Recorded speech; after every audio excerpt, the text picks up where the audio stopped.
Students, welcome again. हमारा जो series चल रही थी जैम 2024 मैथमेटिकल स्टैटिस्टिक्स के पेपर के सॉल्यूशन की, उसमें हमने क्वेश्चन नंबर 15 तक प्रीवियस वीडियोस में कर लिया है। अब हम क्वेश्चन नंबर 15 के आगे के क्वेश्चन करेंगे इस वीडियो में। चलिए मैं लेके चलता हूँ क्वेश्चन नंबर 16 पे। देखते हैं क्या कह रहा है 16 नंबर क्वेश्चन। ये क्वेश्चन जो है वो कह रहा है कि A B a matrix of 3x5 order की है, और ये जो मैट्रिक्स हमें दे रखी है, consider system of linear equation A और एक्स इक्वल टू बी। ठीक है, इस फॉर्म की है ए एक्स इक्वल टू बी। तो हमें बताना है कि रैंक ऑफ ए क्या होगी और सॉल्यूशन सिस्टम का सॉल्यूशन क्या होगा, ये बताना है। ठीक है, तो इस तरीके के क्वेश्चंस को सॉल्व करने के लिए हम क्या करते हैं, हम पहले ए ऑगमेंटेड सी निकालते हैं, ए ऑगमेंटेड बी, ये हमारे पास बी है। अगर हम इसको लिख लें ए एक्स इक्वल टू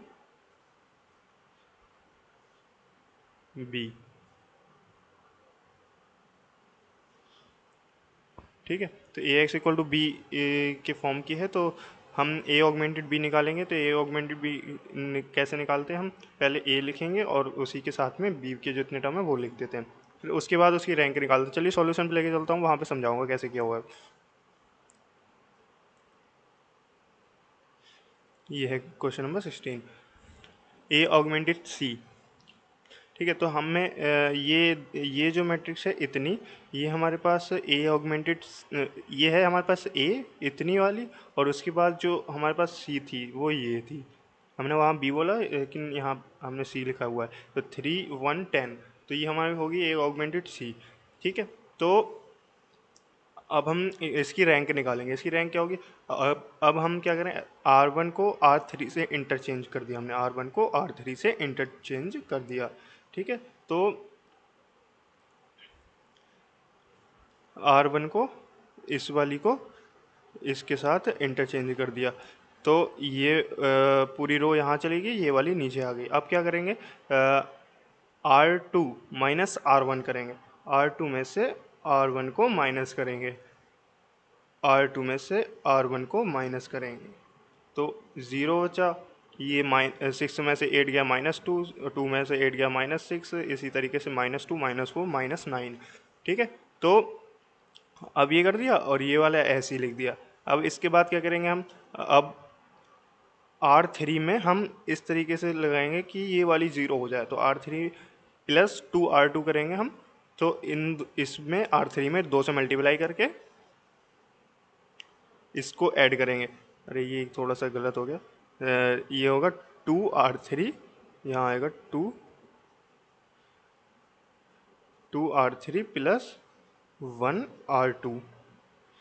ठीक है, तो ये हो जाएगा हमारे पास। इन दोनों को ऐड करने के बाद ये वाली रो हो जाएगी ज़ीरो, और ये बच जाएगा यहाँ पे सिंगल, 3 बच जाएगा यहाँ पे। ठीक है, अब इस वाले का जो है वो एक रो पूरी ज़ीरो हो गई, तो ये हमारे पास ए थी, मतलब इसकी जो रैंक होगी वो 2 होगी, क्योंकि एक्लॉन फॉर्म बन गई है। एक्लॉन फॉर्म कहता है जो non number of non independent, number of non zero रोज़ जो होती हैं वो हमारी क्या होती है, रैंक होती है मैट्रिक्स की। तो ये हमारे पास रैंक होगी ए की 2, और पूरे की रैंक होगी हमारे पास 3। तो इसलिए रो रैंक ऑफ ए जो है वो 2 है, और रैंक ऑफ ए ऑगमेंटेड सी जो है वो 3 है। इसलिए ये हो गया हमारे पास दोनों नॉट इक्वल नहीं है, तो इसका मतलब ये है यहाँ पे कोई भी सॉल्यूशन नहीं होगा। तो ए की रैंक 2 होगी और सिस्टम हैज़ नो सॉल्यूशन। ठीक है, चलिए क्वेश्चन नंबर 17 पे लेके चलता हूँ। ये सिंपल डेफिनेशन बेस्ड क्वेश्चन है। यहाँ पे क्या होता है, which of the following classes set is an algebra. Algebra के लिए हमारे पास जो होता है वो इसकी डेफिनेशन होती है कि जो सेट है वो सारे जितने भी आउटकम है वो कंटेन करने चाहिए। तो 5 भी आना चाहिए उसके अंदर, पूरा जो सैम्पल स्पेस है हमारे पास वो भी आना चाहिए, और उसके बाद सेट जो इसके सबसेट्स हैं वो भी आने चाहिए। तो 1 2 3 और 4 5 6 ये आएंगे। ठीक है, इसलिए इसका आंसर बी हो जाएगा। Question number 18, two fair coin S1 S2 are tossed independently once let the event E F and G be defined as follows. E जो है हेड अपेयर हो रहा है on S1, F head appear on S2 और G जो है same outcome आना चाहिए दोनों पे। तो हमें बताना है E and F are independent और F G आर इंडिपेंडेंट, कौन सा नॉट ट्रू है। नॉट ट्रू पूछ रहा है इसमें, याद रखना ये क्वेश्चन को ठीक से पढ़ना बहुत ज़रूरी होता है। अब चलिए मैं सॉल्यूशन पे दिखाता हूँ कैसे क्या हुआ है इसका सॉल्यूशन। सैम्पल स्पेस हमारा दो टॉस का क्या बनता है, H H S T T H और टी टी। और ई हमारा जो इवेंट है वो क्या है, हेड अपेयर ऑन S1 पे हेड अपेयर हो रहा है, एक इसमें हो रहा है और एक इसमें हो रहा है, एच एच और एच टी वाला। और एफ जो इवेंट है वो क्या कह रहा है, हेड अपेयर ऑन S2 पे हेड अपेयर होना चाहिए, तो एच एच और टी एच ये वाला हो जाएगा, टी एच एच एच। और दोनों पे सेम आउटकम तो जी है हमारा, एच एच और टी टी। अब प्रोबेबिलिटी ऑफ ई क्या होगी, 2 अपॉन फेवरेबल अपॉन टोटल 2/4। तो ये आया 1/2। ऐसे ही सेम एफ की 1/2, जी की 1/2 और जी कॉम्प्लीमेंट की भी 1/2 आ जाएगी। अब probability of E intersection F, E intersection F क्या होगा हमारे पास, देखते हैं चलिए। ई इंटरसेक्शन एफ जो कह रहा है, हेड अपेयर ऑन S1 और हेड अपेयर ऑन S2, मतलब कि S1 और S2 पे दोनों पे हेड अपेयर होना चाहिए। तो ऐसा तो आउटकम हमारे पास ओनली वन है, हेड दोनों पे हो, तो 1/4, तो 1/4 हो जाएगा ये। F intersection G, head appear on S2 और जी कह रहा है दोनों पे सेम आउटकम होने चाहिए, तो ये वाला एच एच हो जाएगा हमारे पास। ठीक है, तो ये हो गया 1/4। अब ई इंटरसेक्शन जी कॉम्प्लीमेंट, मतलब कि हेड मतलब सेम आउटकम नहीं होने चाहिए और हेड जो अपेयर होने चाहिए S1 पे। तो S1 पे हेड अपेयर हो गया और H H, but same outcome नहीं होना चाहिए, तो ये वाला एक आउटकम आएगा, तो इसलिए 1/4 हो गया इसका। अब हमारे पास इंडिपेंडेंट होने के लिए क्या कंडीशन होती है, probability of E intersection F जो है वो probability of E into probability of F के इक्वल होना चाहिए। तो probability of E intersection F हमारे पास 1/4 आया, और probability of E into probability of F क्या आया, probability of E 1/2, probability of F 1/2, तो 1/2 इंटू 1/2 1/4। तो ये तो हो गया हमारे पास ट्रू। अब ऐसे ही एफ इंटरसेक्शन जी, ये भी होना चाहिए probability of F into probability of G के, तो ये भी हमारे पास 1/4 आ रहा है, तो ये भी ट्रू हो गया। Probability of E intersection G complement, ये भी हमारे पास 1/4 आ रहा है, ये भी ट्रू हो गया। तो इसका मतलब जो तीन ट्रू हैं, तो चौथा वाला क्या हो जाएगा हमारे पास, वो फॉल्स हो जाएगा, क्योंकि ये MCQ है। चलिए क्वेश्चन नंबर 19 देखते हैं। F1x be a probability function of normal 0 1 distribution, F2x जो है वो नॉर्मल 0,6 से है, by with a random variable with probability density function this.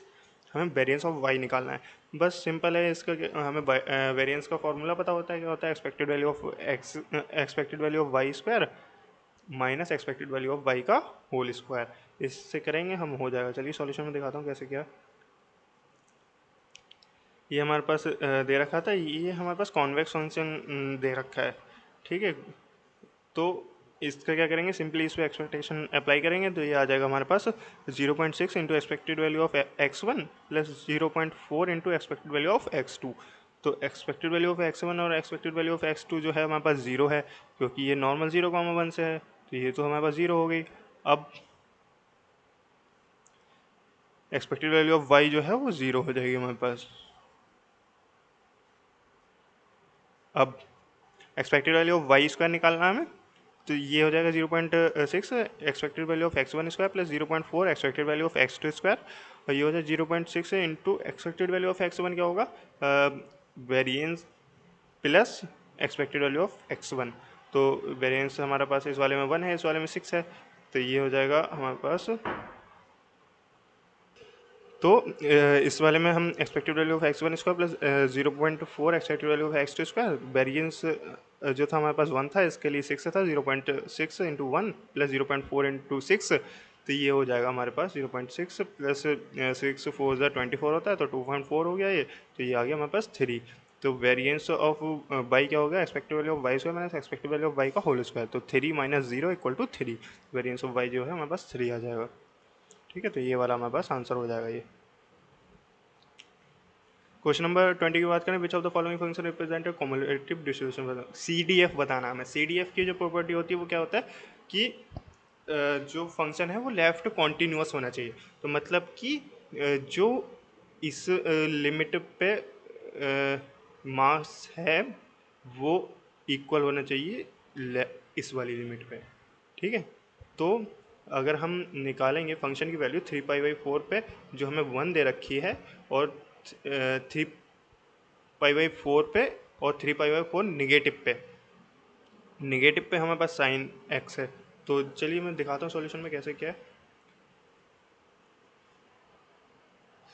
F 3π/4 equal to F 3π/4 negative. तो एफ 3π/4 पे हमारे पास 1 है, और साइन 3π/4 निगेटिव वाले पर साइन एक्स था, तो एक्स की आप 3π/4 लिखेंगे, तो इसको लिख सकते हैं हम π/2 प्लस π/4।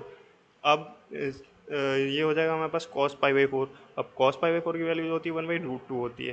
ठीक है, तो 1 इज़ नॉट इक्वल टू 1/√2, इसलिए ऑप्शन 1 तो रॉन्ग हो गया।